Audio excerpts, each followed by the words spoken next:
Hakikat dan teori kedaulatan. Pengertian kedaulatan. Kata kedaulatan berasal dari bahasa Arab, yaitu daulah, yang artinya kekuasaan tertinggi. Pengertian kedaulatan itu sendiri adalah kekuasaan yang tertinggi untuk membuat undang-undang dan melaksanakannya dengan semua cara yang tersedia.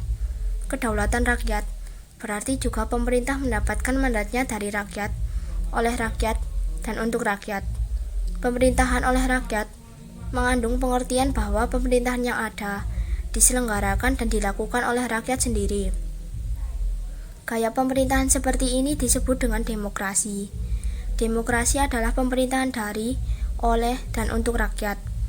Negara yang berdaulat adalah negara yang mempunyai kekuasaan tertinggi atas suatu pemerintahan negara. 4 sifat pokok kedaulatan. 1. Asli. Artinya kekuasaan tidak berasal dari kekuasaan lain yang lebih tinggi. 2. Permanen. Artinya kekuasaan itu tetap ada sepanjang negara tetap berdiri, walaupun pemerintah sudah berganti.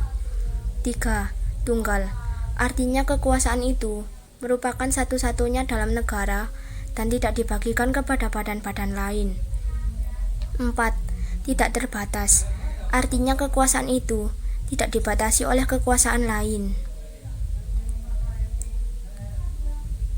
2 bentuk kedaulatan atau kekuasaan tertinggi suatu negara. A.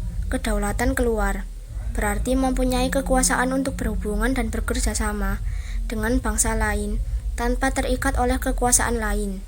Contoh pelaksanaan kedaulatan keluar antara lain mengadakan perjanjian dengan negara lain, menyatakan perdamaian, dan ikut serta dalam organisasi internasional. B. Kedaulatan ke dalam, berarti bahwa bangsa yang merdeka memiliki kekuasaan untuk menyusun dan mengatur organisasi pemerintahan sendiri menurut kehendak bangsanya sendiri, serta kekuasaan untuk mengelola semua yang ada di wilayahnya yang mengandung sumber daya alam, baik di darat, laut, maupun udara. Teori kedaulatan. A. Teori kedaulatan Tuhan. B. Teori kedaulatan raja. C. Teori kedaulatan negara. D. Teori kedaulatan hukum. E. Teori kedaulatan rakyat. A. Teori kedaulatan Tuhan. Teori kedaulatan Tuhan merupakan teori kedaulatan yang pertama dalam sejarah. Teori ini mengajarkan bahwa negara dan pemerintah mendapat kekuasaan tertinggi dari Tuhan sebagai asal segala sesuatu atau causa prima. Teori ini umumnya dianut oleh raja-raja yang mengaku sebagai keturunan dewa, misalnya para raja Mesir kuno, Kaisar Jepang, Kaisar Tiongkok, Raja Belanda, dan Raja Ethiopia. Demikian pula dianut oleh para raja Jawa zaman Hindu yang menganggap diri mereka sebagai penjelmaan Dewa Wisnu. Ken Arok bahkan menganggap dirinya sebagai titisan Brahmana, Wisnu, dan Siwa sekaligus. Pelopor teori kedaulatan Tuhan antara lain Augustinus pada tahun 354 sampai 430, Thomas Aquino pada tahun 1215 sampai 1274, F. Hegel pada tahun 1770 sampai 1831, dan F. Gestal pada tahun 1802 sampai 1861.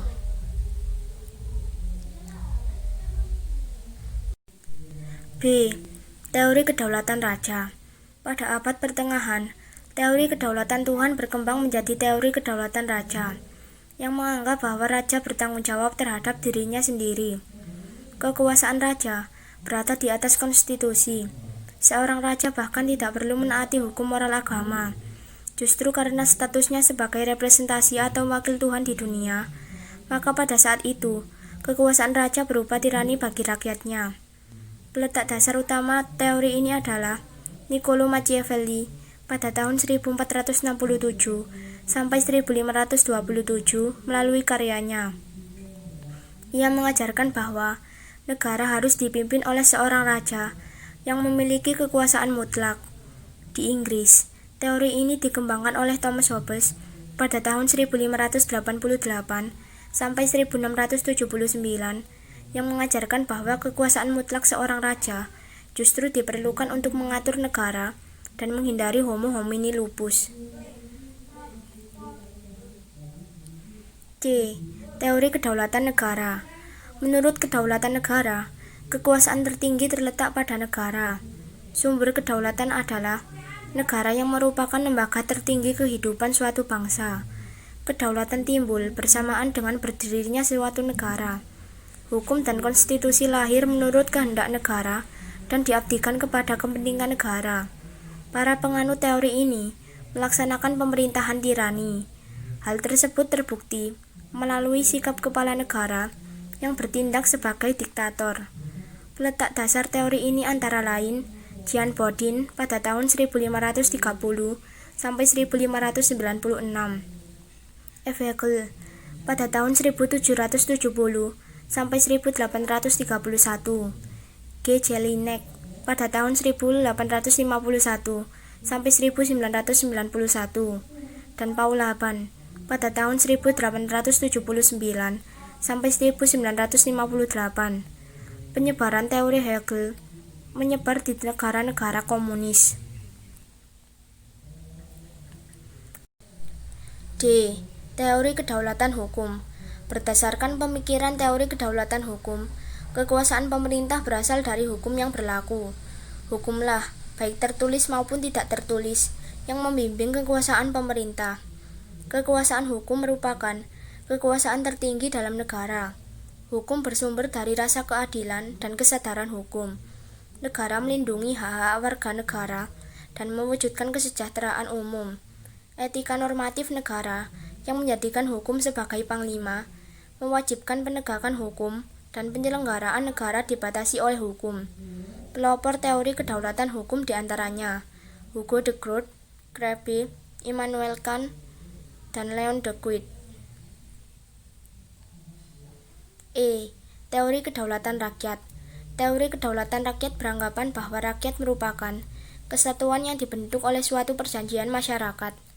Kemudian sebagai pemegang kekuasaan tertinggi, rakyat memberikan sebagian kekuasaannya kepada penguasa yang dipilih oleh rakyat, dan penguasa tersebut harus melindungi hak-hak rakyat.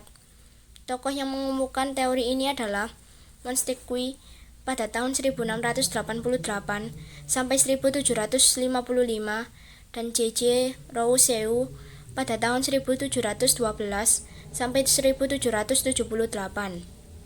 Beberapa pandangan pelopor teori kedaulatan rakyat diantaranya sebagai berikut. A. J.J. Rousseau menyatakan bahwa kedaulatan ini merupakan perwujudan kehendak umum dari suatu bangsa merdeka yang mengadakan perjanjian masyarakat atau sosial kontrak. B.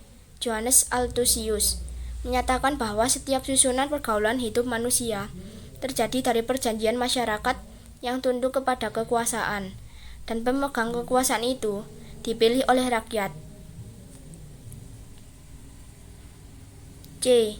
John Locke menyatakan bahwa kekuasaan negara berasal dari rakyat, bukan dari raja. Menurutnya, perjanjian masyarakat menghasilkan penyerahan hak rakyat kepada pemerintah dan pemerintah mengembalikan hak dan kewajiban asasi kepada rakyat melalui peraturan perundang-undangan. John Locke menyimpulkan bahwa terbentuknya negara melalui 1.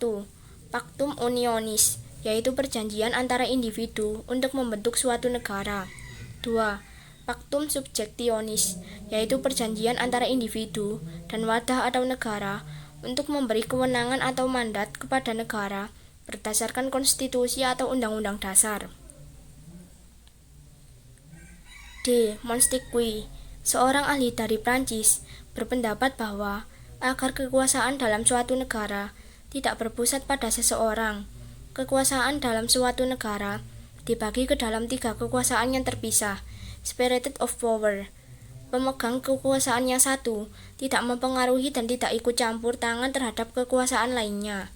Pembagian kekuasaan dalam negara dibagi atas 3 kekuasaan, yaitu 1. Kekuasaan legislatif, yaitu kekuasaan untuk membuat peraturan perundang-undangan dalam suatu negara. 2. Kekuasaan eksekutif, yaitu kekuasaan untuk melaksanakan peraturan perundang-undangan yang berlaku. Kekuasaan eksekutif sering disebut sebagai kekuasaan menjalankan pemerintahan. 3. Kekuasaan yudikatif, yaitu kekuasaan untuk menegakkan peraturan perundang-undangan yang berlaku apabila terjadinya pelanggaran. Kekuasaan yudikatif sering disebut sebagai kekuasaan kehakiman.